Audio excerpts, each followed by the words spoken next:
Keď sa pozriete na väčšinu fitnessových kanálov, tak väčšina z nich bude riešiť to, ako vyzeráte. Ale to, ako vyzeráte, nie vždy znamená, že sa aj cítite dobre. A práve preto sme si pre vás dneska pripravili v podstate takých 6 základných cvikov, ktoré by ste naozaj mali cvičiť denne. Len takú rozcvičku, ktorá by vám mala vlastne pomôcť nejakou mobilitou, s nejakou flexibilitou, aby ste sa pri tom vašom cvičení dokázali naozaj cítiť aj zdravo a dobre. Lebo to by malo byť vždy, ale vždy na prvom mieste. Takže poďme na to. Ako prvý tu máme absolútne jeden z základných cvikov a to je mačka kráva.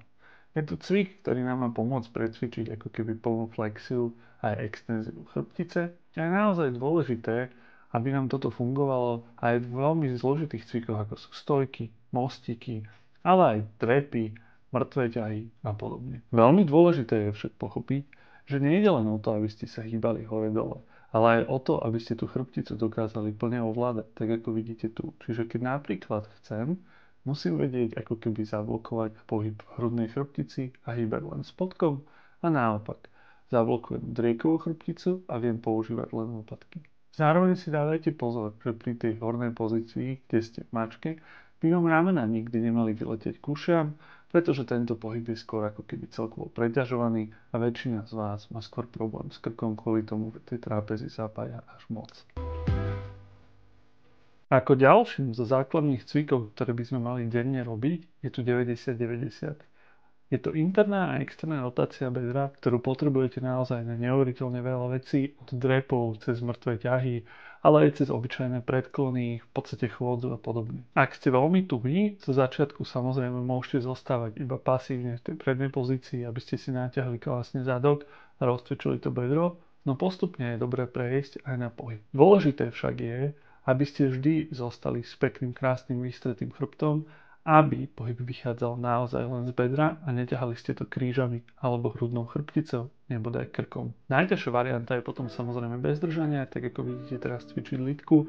To už je ale naozaj, keď tie bedra máte pekne mobilné a chcete už vlastne naozaj pracovať na tom posilovaní, na tej naozaj skutočnej mobilite, vytvárania vlastne nejakej tej síly v tých bedrách.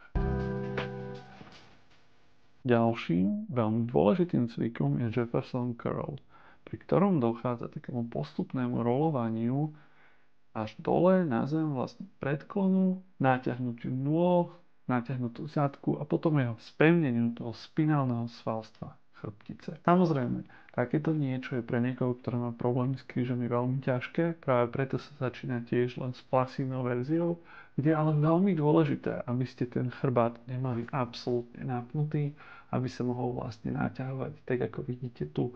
Keď potom idete hore, musíte si dokonca pomôcť rukami a hlavne byť stále naklonený cez päty dozadu, aby ste si náhodou s tým chrbtom neublížili, inak vás môže seknúť alebo podobne.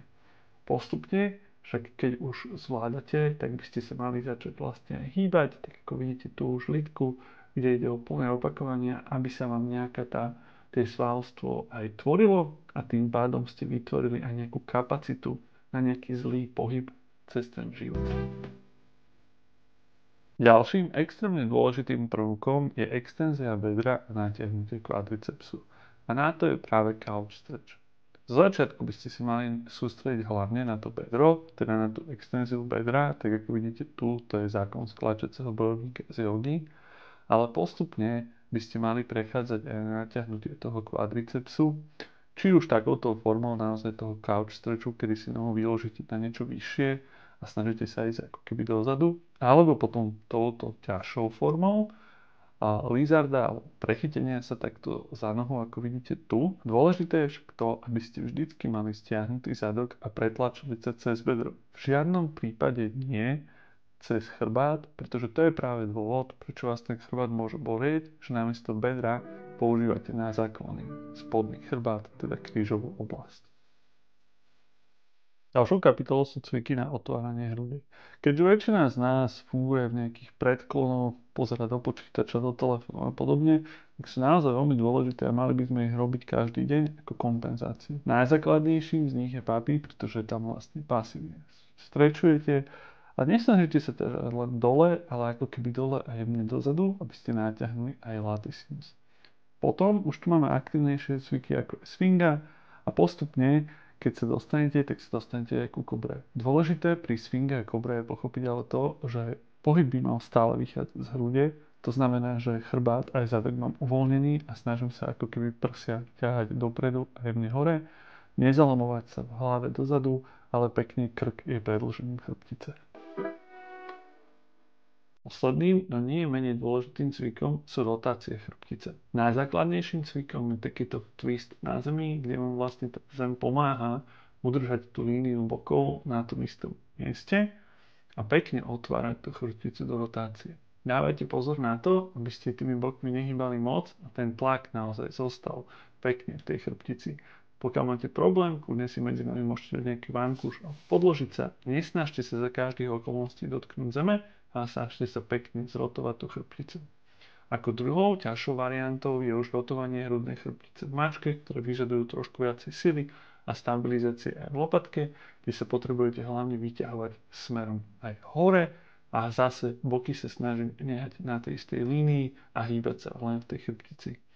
No a najťažším takým tým variantom pre niekoho, kto už je naozaj dobre mobilný a chce pracovať na tej sile, je tá hrudná rotácia, alebo teda rotácia chrbtice v drepe, tak ako vidíte tu. Takisto sa snažíme, aby sa tie bedrá nepohli moc do strany, ale aby som rotoval hlavne tou chrbticou. Všetky tieto cviky by sa ideálne mali cvičiť denne a čo sa týka opakovaní a výdrže, platí, že kvalita nad kvantitu.